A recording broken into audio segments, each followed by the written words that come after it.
sejam todos muito bem-vindos a esse bate-papo sobre agronegócios, na verdade, mulheres à frente do agronegócio. A gente tem aqui a Cristiane Steinmetz, que é produtora rural do sudoeste goiano. Ela também é uma mulher muito moderna, viu, gente? É influenciadora digital do agro, é empreendedora, é palestrante e é sobre esse combo de inovações que a gente vai conversar com ela. Tudo bom, Cris? Seja bem-vinda. Tudo bem, muito obrigada pelo convite, Lilian. Estou muito feliz de estar aqui com vocês hoje. Vamos falar um pouquinho da tua trajetória. Você tem um histórico de sucessão familiar. Você muito jovem ia começar uma vida fazendo direito e de repente eu quero que você conte para eles. E de repente, quando as coisas têm que acontecer e quando está escrita, elas acontecem, né? Saí de casa com 15 anos, nasci na fazenda, morei na fazenda, filha de gaúchos que foram, né, para Goiás na década de 80. Construíram a vida lá em Goiás. Construíram a vida com muita dificuldade, uma época que o agro não era tech, não era pop, mas sempre foi tudo para minha família. E meu pai falava, estudem, né, busquem conhecimento, mas nunca induziu necessariamente fazer alguma coisa na área do agro. Me formei em Direito, mas os ventos me trouxeram, né, muito antes do esperado. Aos 21 anos de idade, eu não tinha nem concluído a faculdade, eu senti o chamado no meu coração. 2005, uma crise, né, assolava o agro. E meu pai meus pais, né, só tiveram 2 filhas, eu e minha irmã. Acabei sendo o filho, né, mais velho. Sou a filha mais velha e acabei sentindo que era o momento de voltar. E aí, Cris, eu queria que você falasse um pouquinho do teu aprendizado, o que você pôde absorver para depois fazer com que a fazenda tivesse um aumento de produtividade tão expressivo. Eu tive a oportunidade, né, a grata oportunidade de aprender e estar ao lado do meu pai por 10 anos. Eu falo muito isso para as minhas integrantes dos meus grupos de mulheres do agro. Não esperem uma tragédia acontecer. Eu voltei em meio à crise e vivi 10 anos ao lado do meu pai, mais na parte administrativa, ele no operacional da fazenda. E ele se foi muito jovem, aos 60 anos de idade. E então eu aprendi muita coisa, eu vivi muita coisa com ele na prática. E quando ele se foi, então ficamos eu, minha mãe e minha irmã para conduzir a nossa propriedade de grãos, soja e milho hoje, sempre, na verdade, alguma outra cultura que a gente colocava ali, mas basicamente soja e milho. E eu observei, eu falei, gente, meu pai plantava muito bem, mas parece que faltava alguma coisa no escoar grãos, no ser mais arrojado. Será que eu não tenho que contratar um terceirizado para colher, para transportar meu grão? Ah, mas vai te gerar um custo. Peraí, mas é melhor esse custo ou eu correr o risco de deixar na lavoura e, por exemplo, ser levado por chuva, como a gente teve problemas sérios em 2011 com excesso de chuva. Não conseguimos colher por excesso de chuva. Então, eu acredito que uma virada de chave foi ali, no ser mais arrojado na hora da colheita. E realmente meu pai tinha um sonho de dar 60 sacas por hectare, que ele batia nos 58, 59 e nós, para nossa surpresa, nesse mesmo ano seguinte, após a morte dele, nós saímos dos 58, 59 para os 65. E de lá para cá batendo o recorde de produtividade ano após ano.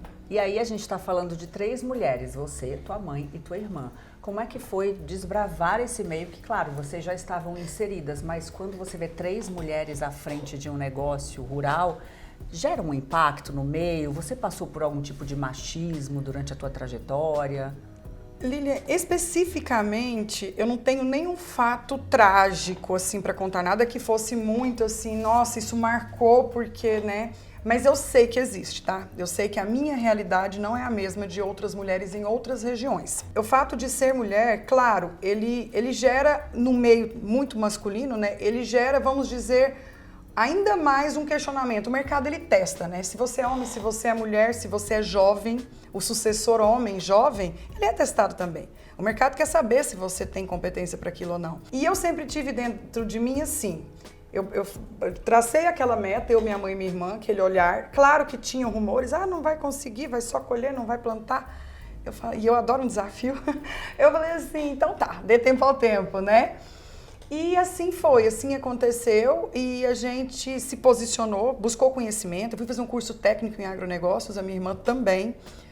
E eu falo que conhecimento que gera resultado, gera credibilidade, você vai falar o quê contra números? Então é isso, a pessoa não vai olhar para você e falar o que ela tá fazendo aqui. Opa, essa aí sabe o que ela tá fazendo. Sim. Deixa eu respeitar. É isso. E eu falo que um fator muito importante, e aí é um recado para os homens, impulsionem, joguem as suas filhas para cima.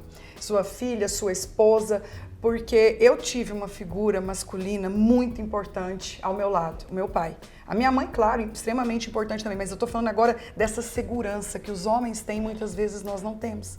Então, o meu pai falava, voa, vai, estuda. E isso era tão forte dentro de mim, muito jovem, ainda 21 anos de idade. Às vezes eu sentava, chorava, falava, ai meu Deus, como eu vou fazer? Eu falei assim, eu não sei, mas vai acontecer, eu vou dar conta, eu vou fazer. Não sei como, mas vai.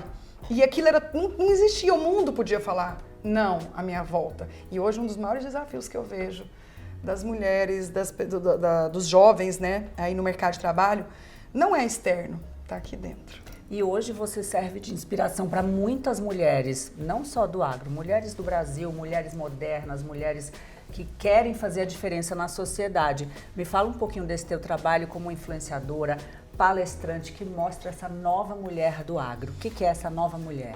Eu acho que a nossa essência ela é agro, né? Como eu falei, o agro sempre foi tudo na minha família, foi o sustento dos meus pais, dos meus avós, em momentos muito difíceis. A minha mãe morou lá numa época numa barraca de lona por 2 anos. E não existia telefone, para você ter uma ideia, né? Eles não tinham naquela época. E hoje a gente vê tudo ao alcance das mãos no celular. E aí é que eu tento levar essa mensagem, que a gente planta e colhe lá no campo, é lá que a gente tira o nosso sustento para quem é do agro, para quem cria boi, para quem cria, né, enfim, qualquer cultura. Mas a gente não tem que se limitar a ficar dentro da porteira. Quando eu te falei de voar, realmente, eu sou aquela menina que nasceu na fazenda, que morou até os 15 anos lá, saiu para estudar, que atravessou Goiás e Brasil e que está hoje com conexões internacionais. Nós temos aí mulheres então conectadas, muito forte, Portugal, Paraguai também. E eu levo isso, que a gente não precisa ficar só lá. O bacana é que eu produzo lá, mas eu estou aqui hoje em São Paulo, negociando, investindo em mesas de reuniões, empreendendo, sendo empresária. Ou seja, com conhecimento... tudo chega na frente, né? Você chega na frente colocando o teu diploma, o teu reconhecimento do meio, é isso. E aí você pode ter a liberdade de ser quem você é. Por exemplo, cabelo lindo, joias, super bem vestida, arrumada, é esse o conceito. Você não precisa se esconder no macacão porque você é do agro. É essa a mensagem? Exatamente, essa mensagem. Mulherada, não se masculinizem, não entendam que vocês não podem estar com as unhas feitas, com o cabelo arrumado, porque isso vai diminuir a sua competência. Eu sempre levei essa mensagem do estar feminina, do estar bonita, do ter o sorriso no rosto, porque eu já escutei coisas absurdas de eu não posso sorrir. Gente, então não sou eu. Nos momentos mais difíceis da minha vida, o meu sorriso sempre estava no meu rosto. E o fato de estar lá, né, com o cabelo arrumado, com uma bota arrumada, a minha avózinha falava assim, descendente de alemão, né? Mas aonde você vai assim bonita? Vó, eu vou trabalhar. Aí ela falava assim, mas assim vestida? Vó, assim. Falei, fala baixinho, os homens já não gostam de obedecer às mulheres. Se a gente andar feia aí, eles não vão obedecer mesmo. Mas brincadeiras à parte, a ideia do ser nosso. Ser você. De estar ali bonita, de estar arrumada e se sentir bem. E se também não for assim, tá tudo certo? É cada um com o seu cada qual. Exato, e essas lições estão num livro que está sendo lançado, você tem um capítulo sobre sucessão. Fala um pouquinho desse lançamento. Fiquei muito feliz, inclusive, né? Um convite aí que veio um pouco diferente. Eu já participei de um livro, né, de Mulheres do Agro, contando a nossa história. E agora, então, um livro no meio executivo, no meio business, que vem de encontro ao que a gente acabou de falar, né, da mulher, dessa nova mulher dos negócios, do business. Um livro chamado Os Conselheiros, né, tratando aí de cases, né, de sucesso dentro das empresas. E hoje nós precisamos olhar para a propriedade rural como uma empresa. Não existe mais falar de propriedade rural sem tratá-la como uma empresa. E quando eu recebi esse convite, eu fiquei muito feliz, porque eu sou vamos falar assim, a pessoa que está representando o agro e uma mulher, e falando então e contando desses desafios, de como eu consegui, de como que a gente conseguiu, né, enfrentar tudo isso e tirar uma propriedade que estava na falência, cheia de problemas, de dívidas, e de repente transformar ela, aumentar a produção em mais de 30% ao longo de 10 anos e tornar ela próspera. Você acha que mudou a visão da sociedade em relação ao agro? Porque a gente teve aí num período de pandemia um momento em que o agro realmente se sobressaiu na nossa economia. Isso trouxe que tipo de visão para esse setor?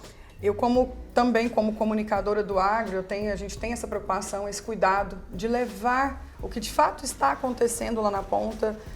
Estive palestrando aqui recentemente para executivos, para pessoas, eu falo que é o agro do asfalto, né, que é o pessoal que está do lado de cá, e mostrando isso, e falando, e levando, porque sim, nós ainda temos um desafio grande de mostrar o que de fato acontece, como nós hoje produzimos de forma sustentável. Claro que já melhorou bastante, mas eu acho que ainda existe um caminho a ser percorrido. É o que eu digo, assim, existem maus profissionais em todas as as áreas. O médico tem um péssimo médico que mata e molesta pessoas, né? No jornalismo tem péssimos comunicadores. Pessoas da área religiosa, exatamente. Né? Então, é o que eu falo. É por aí. Existe, mas eu nem classificaria esse profissional como... Ele não se enquadra para mim no perfil do agricultor. Porque o agricultor de verdade, ele é sério, ele se preocupa, ele precisa mais do que ninguém do meio ambiente. A gente precisa da água, a gente precisa do clima, a gente precisa de, né? Até para o trabalho dele continuar claro. No solo fértil. Então, a gente tem boas práticas, as mulheres estão dando show aí, né, na questão de inovação, de tecnologia, que também otimiza muito e racionaliza o uso de água, de defensivos, de tudo que a gente, né, utiliza lá na propriedade. Eu tive como embaixadora de um prêmio por 2 anos seguidos, que é inclusive o prêmio da ABAG, né, Associação Brasileira do Agronegócio, onde o tema básico, o pilar era inovação e sustentabilidade. E nós, mulheres, nós temos desenvolvido, assim como os homens também, mas agora falando especificamente, várias ações, seja no pilar econômico, no pilar social ou no pilar ambiental. É olhar o meu colaborador, é a comunidade do lado, é a racionalização dos recursos naturais. Então, acho que a gente está aí fazendo o dever de casa bonitinho. Tá fazendo com louvor. Obrigada pela tua presença aqui. Parabéns pelo trabalho, viu? Obrigada. Eu fico muito feliz de estar aqui e já deixar o convite para ir lá para Goiás, conhecer a nossa propriedade. Vamos sim. É muito bom, a gente fica muito feliz sempre, né, de receber o pessoal, fazer esse intercâmbio, essa troca que eu acho que é tão conhecer rica. De perto esse trabalho. Comer uma pamonha, o milho verde está lá plantado, lindo, maravilhoso, o convite está feito. Muito obrigada. Obrigada também a você que nos acompanhou. Até a próxima. Tchau.